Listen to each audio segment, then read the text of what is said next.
ओम नमः शिवाय। श्री शिव महापुराण रुद्र संहिता सती खंड दूसरा अध्याय। सूत जी बोले, हे नैमिषारण्य निवासी मुनियों, ब्रह्मा के इस वचन को सुनकर नारद ने पुनः पापों को नष्ट करने वाली कथा पूछी। नारद जी बोले, हे विधे, हे विधे, हे महाभाग, हे महाप्रभु, आपके मुख कमल से कही जाने वाली कल्याणकारिणी कथा को सुनकर मैं तृप्त नहीं हो पा रहा हूँ। हे विश्वत्रष्टा, सती की कीर्ति से युक्त शिवजी के कल्याणमय तथा दिव्य उस संपूर्ण चरित्र को कहिए, मैं उसे सुनना चाहता हूँ। दक्ष की अनेक पत्नियों में से शोभामयी सती किस प्रकार उत्पन्न हुई और हर ने किस प्रकार स्त्री से विवाह करने का विचार किया। पूर्व काल में सती ने दक्ष पर क्रोध से किस प्रकार अपने शरीर का त्याग किया, पुनः किस प्रकार हिमालय की कन्या पार्वती हुई और किस प्रकार से प्रकाश में आई। पार्वती का कठोर तप तथा उनका विवाह किस प्रकार हुआ। फिर वे कामदेव का नाश करने वाले शिव की अर्धांगिनी कैसे हुई। हे महामते, इन सब बातों को आप विस्तार के साथ कहिए।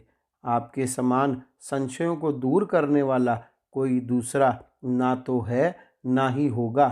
ब्रह्मा जी बोले, हे मुने, शिव तथा सती के परम पावन दिव्य एवं गुह्य से गुह्यतम तथा परम कल्याणकारी चरित्र को सुनिए। हे मुने, पूर्व काल में परोपकार के लिए विष्णु द्वारा महान भक्ति से पूछे जाने पर शिवजी ने भक्तवर विष्णु से इसका वर्णन किया था।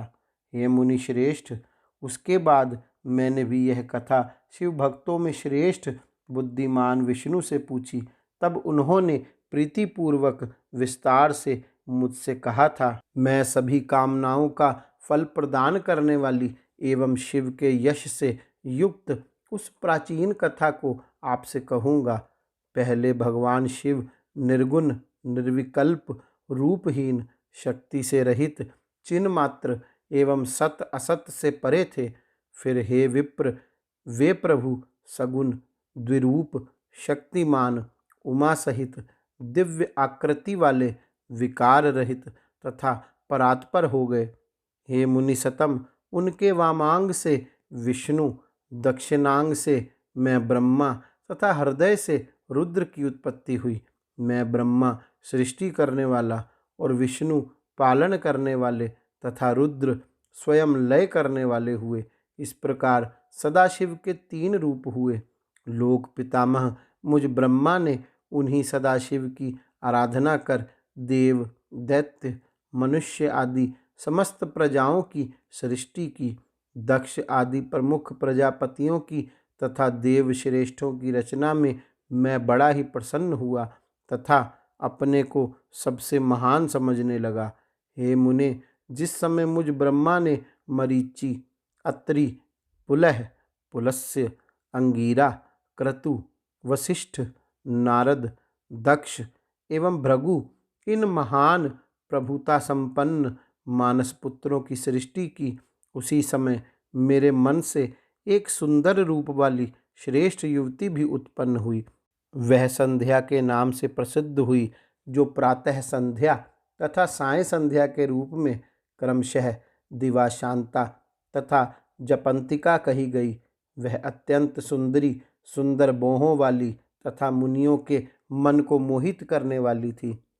संपूर्ण गुणों से युक्त वैसी स्त्री देवलोक, मृत्युलोक और पाताल लोक में भी ना उत्पन्न हुई, ना है और ना तो होगी। वह संपूर्ण गुणों से परिपूर्ण थी। उस कन्या को देखते ही उठ करके उसे हृदय में धारण करने के लिए मैं मन में सोचने लगा। दक्ष तथा मरीचि आदि लोक त्रष्टा मेरे पुत्र भी सोचने लगे। हे मुनि सतम, मैं ब्रह्मा अभी इस प्रकार सोच ही रहा था कि उसी समय एक अत्यंत अद्भुत एवं मनोहर मानस पुरुष उत्पन्न हुआ।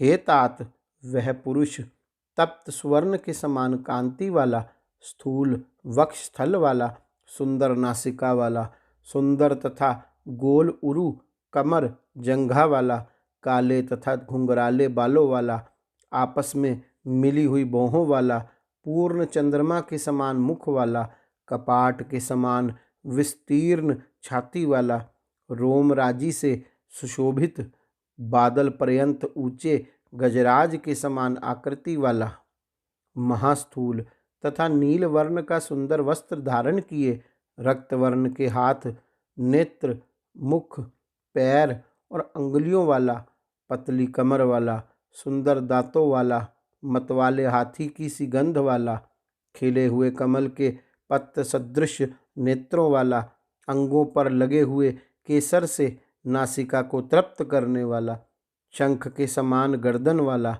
मछली के चिन्ह से अंकित ध्वजा वाला, अत्यंत ऊंचा, मकर के वाहन वाला, पुष्पों के 5 बाणों से युक्त, वेगवान, पुष्प धनुष से सुशोभित, कटाक्षपात से अपने नेत्रों को घुमाते हुए मनोहर प्रतीत होने वाला, सुगंधित श्वास से युक्त और श्रृंगार से सेवित था। उस पुरुष को देखकर मेरे दक्ष आदि पुत्रों का मन आश्चर्य से भर गया और वे उसे जानने के लिए अत्यंत उत्सुक हो गए। वासना से आकुल चित्त वाले मेरे उन पुत्रों का मन शीघ्र ही विकृत हो गया। हे तात, उन्हें थोड़ा भी धैर्य नहीं प्राप्त हुआ। वह पुरुष त्रष्टा तथा जगतपति मुझ ब्रह्मा को देखकर विनय भाव से सिर झुकाकर प्रणाम करके मुझसे कहने लगा। पुरुष बोला, हे ब्रह्मन, मैं कौन सा कार्य करूं? उस कर्म में मुझे नियुक्त कीजिए। हे विधाता, आप मेरे मान्य पुरुष हैं, मैं आपकी आज्ञा का पालन करूं, यही उचित है तथा इसी में मेरी शोभा भी होगी। मेरे लिए जो अभिमान योग्य स्थान हो तथा जो मेरी पत्नी हो, उसे मुझे बताइए। हे त्रिलोकेश, आप जगत के पति हैं। ब्रह्मा जी बोले। उस महात्मा पुरुष के इस वचन को सुनकर मैं ब्रह्मा अत्यंत आश्चर्यचकित हो गया और थोड़ी देर तक कुछ नहीं बोला। फिर मन को नियंत्रित कर और आश्चर्य का परित्याग करके उस कामदेव को बताते हुए कहने लगा। ब्रह्मा जी बोले, तुम अपने इस स्वरूप से और पुष्पों के 5 बाणों से सभी स्त्री तथा पुरुषों को मोहित करते हुए सनातन सृष्टि की रचना करो। इस चराचर त्रिलोकी में जीव तथा देवता आदि कोई भी तुम्हारा लंघन करने में समर्थ नहीं होंगे। हे पुरुषोत्तम, मैं वासुदेव अथवा शंकर भी तुम्हारे वश में रहेंगे। अन्य प्राणधारियों की तो बात ही क्या। तुम गुप्त रूप से प्राणियों के हृदय में प्रवेश करते हुए स्वयं सबके सुख के कारण बनकर सनातन सृष्टि करो। समस्त प्राणियों का विचित्र मन तुम्हारे पुष्पबाणों का सुखपूर्वक भेदने योग्य लक्ष्य होगा। तुम सभी को सदा उन्मत्त करने वाले होगे।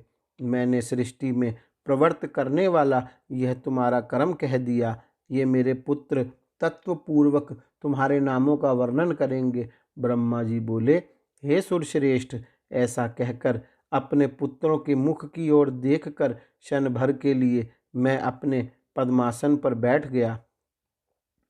इस प्रकार श्री शिव महापुराण के अंतर्गत द्वितीय रुद्र संहिता के द्वितीय सती खंड में काम प्रादुर्भाव का वर्णन नामक दूसरा अध्याय पूर्ण हुआ। गौरी शंकर भगवान की जय। ओम नमः शिवाय।